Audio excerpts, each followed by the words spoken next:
Bienvenido a la sesión. Vamos en esta ocasión a seguir con el capítulo de flexión y vamos ahora a entrar en problemas de flexión asimétrica que ocasionalmente se generan con cargas inclinadas sobre los cuerpos. En este caso voy a ilustrar el tema de flexión asimétrica con esta viga que se muestra que está empotrada en un extremo y libre en el otro, y en este extremo libre tiene aplicada una carga inclinada. Como ustedes pueden ver, la carga P no coincide ni con el eje Y ni con el eje Z, de manera que va a flexionar a la viga en dos planos diferentes. En este caso, el momento flector que se genera debido a la carga P no coincide con estos ejes principales de inercia o los ejes cartesianos. Hasta el momento hemos resuelto problemas que siempre tienen un momento flector alineado con uno de los ejes. Entonces, a partir de ahora vamos a analizar qué tipo de desarrollo debemos hacer para solventar problemas como de esta naturaleza. Cuando hablamos de flexión simétrica, que es lo que hemos analizado hasta el momento, hablamos de utilizar la fórmula de flexión sigma igual a my sobre i. Observen que y e i son propiedades geométricas de la sección respecto a unos determinados ejes. Esos ejes son los que normalmente llamamos ejes principales de inercia, que son ejes de simetría en la sección o ejes transversales a los ejes de simetría. Ejemplo, aquí están viendo ustedes dos secciones transversales muy comunes en los perfiles estructurales, una sección en T y una sección C. En ambos casos se nos está mostrando un momento flector que se está aplicando alrededor del eje Z, que en este caso es el eje horizontal. Este eje sería el eje neutro, dado que el momento está aplicado alrededor de ese eje. El eje perpendicular al eje Z, que coincide con la aplicación del momento, sería el eje de simetría Y. En ambos casos tenemos un eje de simetría y un eje neutro que sería el eje perpendicular al eje de simetría. En ambos casos, en estos perfiles, podemos perfectamente calcular el esfuerzo como se indica en esta expresión. Sin embargo, cuando tenemos momentos que no están alineados a ninguno de estos ejes, tenemos que proceder de una manera diferente. Entonces, los ejes son aquellos que tienen origen en el centroide, me refiero a los ejes principales de inercia, o que se orientan a lo largo de ejes de simetría o perpendiculares a estos. Esto resume el tipo de análisis que hemos hecho hasta la fecha. Entonces pasemos ahora a analizar qué pasaría si encontramos, por ejemplo, una viga que tiene una sección rectangular y cuyo momento flector aplicado en la sección está, como ustedes pueden verlo, inclinado, en este caso con respecto al eje Z, un ángulo de θ grados. En este caso, lo que debemos hacer es, como se indica aquí, descomponer ese momento en los ejes principales de inercia. Este vector se pinta de esta manera, dado que el momento está aplicado alrededor de una línea que pasa por allí, y utilizando la regla de la mano derecha, el pulgar indica la dirección del momento. Entonces, este vector de momento está representando el momento aplicado y es posible descomponerlo en el eje Z y en el eje Y. Una vez que descomponemos los momentos en los ejes Y y Z, entonces podemos hacer un análisis de superposición, es decir, hacer todos los cálculos por un eje, hacer todos los cálculos por el otro eje y luego sumar o restar de acuerdo al signo que tengan los momentos.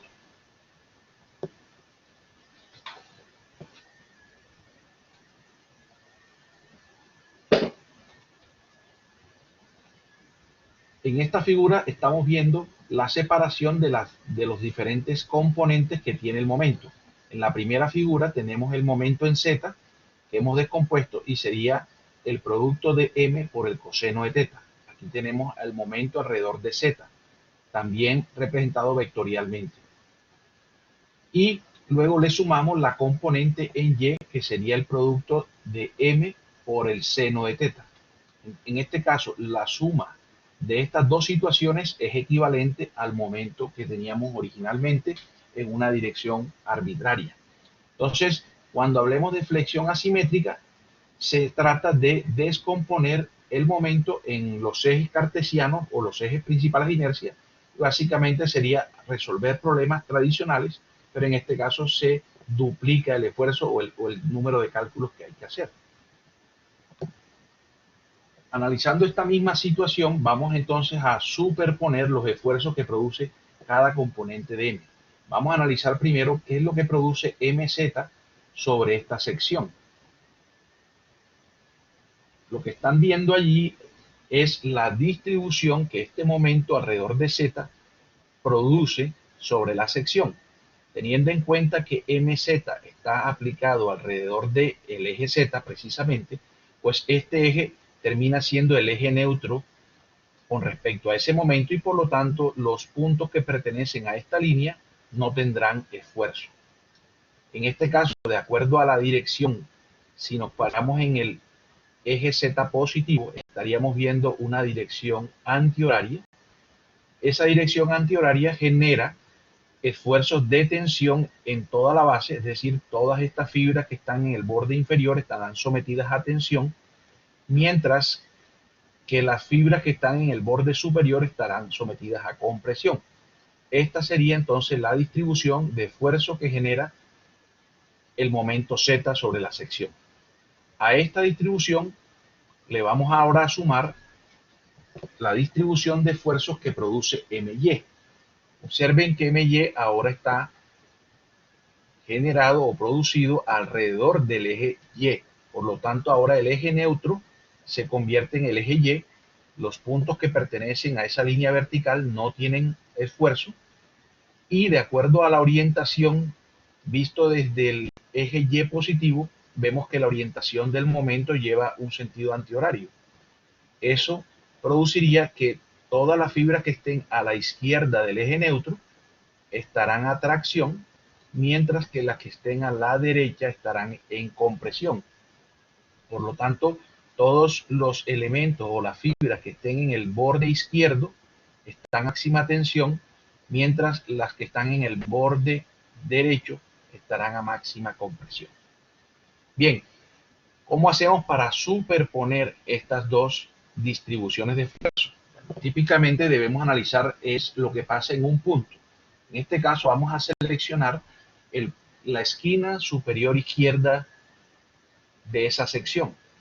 Si analizamos esta primera efecto, el momento en Z está generando aquí una compresión cuya magnitud sería el resultado de multiplicar a MZ por la distancia al eje neutro, que sería esta distancia, una distancia en el eje Y, y dividir sobre la inercia con respecto al eje Z, que es el eje sobre el cual se está aplicando la flexión. En este caso tendríamos un esfuerzo negativo porque es de compresión. Ese esfuerzo se va a sumar con el esfuerzo que genere el momento en Y en esa misma ubicación, que en este caso sería de tracción.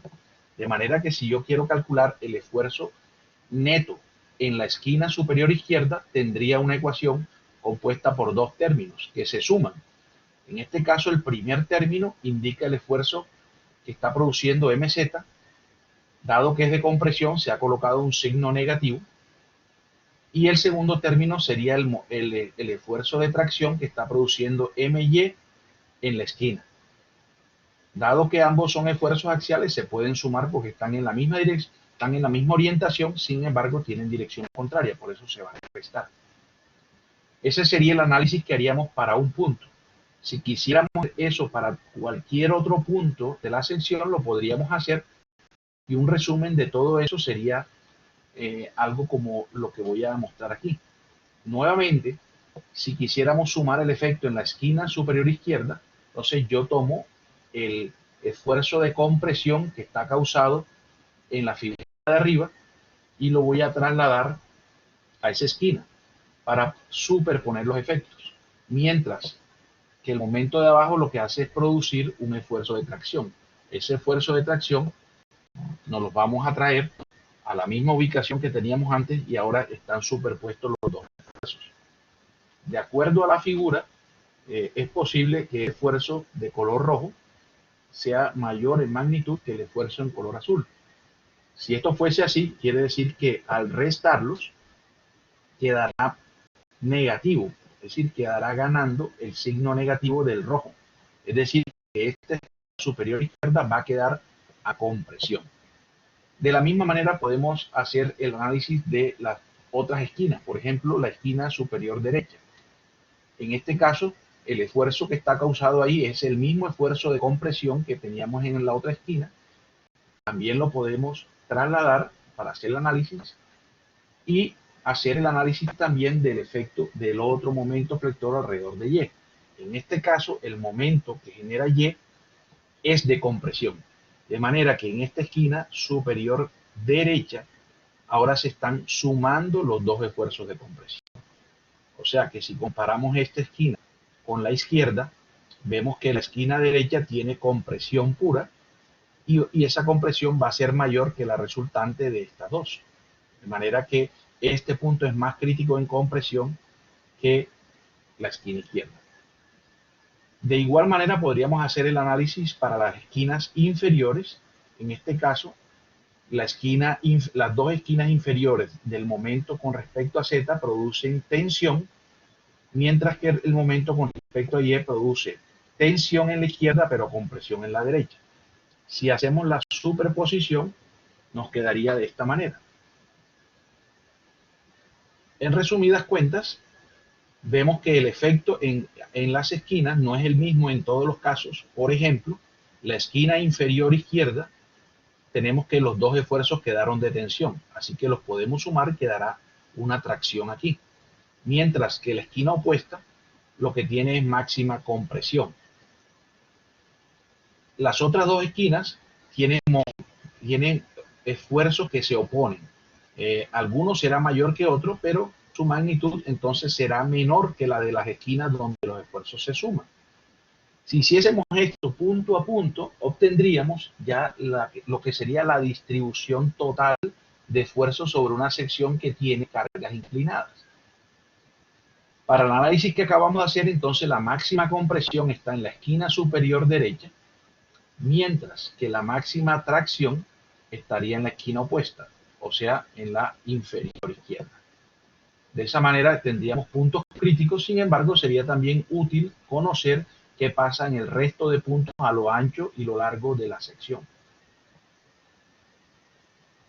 En esta figura estoy ilustrando lo que pasaría si hiciéramos el mismo análisis punto a punto. Observen que en esta esquina superior izquierda ha quedado una compresión, pero la máxima compresión se va dando en la esquina superior derecha. Aquí tenemos máxima compresión, mientras que la máxima tracción está en la esquina inferior izquierda. Si observan el diagrama, verán, por ejemplo, en el borde izquierdo, en la medida en que recorremos, pasamos desde abajo de tracción hasta llegar a un punto cero y luego aumentamos a compresión. Quiere decir que este punto que estoy señalando tiene esfuerzo cero. Recordemos que todo punto que tiene esfuerzo cero hace parte de un eje neutro. Eso quiere decir o nos está indicando que en este caso, debido a que la carga estaba inclinada, el eje neutro total de la sección ya no será ni Z ni Y, sino que será un eje con una cierta inclinación. Si ahora analizamos el siguiente borde, el borde derecho, también podemos darnos cuenta que arriba tenemos máxima compresión, abajo tenemos tracción, pero en un cierto punto intermedio que estoy señalando, tenemos esfuerzo cero.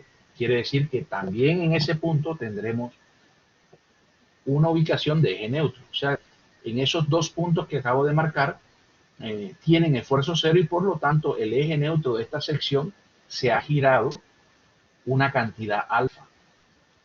Entonces, en conclusión, cuando tenemos un problema de flexión asimétrica, lo que hacemos es descomponer el momento, analizar el efecto por separado, sumar esos efectos en los puntos que me interesan, pero también podría ser interesante volver a calcular la nueva ubicación del eje neutro.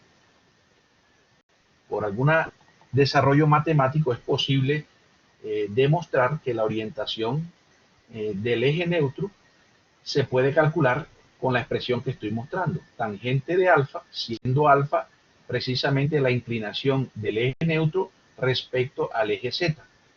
Se puede calcular como la división de la inercia con respecto a z sobre la inercia con respecto a y por la tangente de θ, siendo θ el ángulo que tenía la inclinación del momento flector aplicado.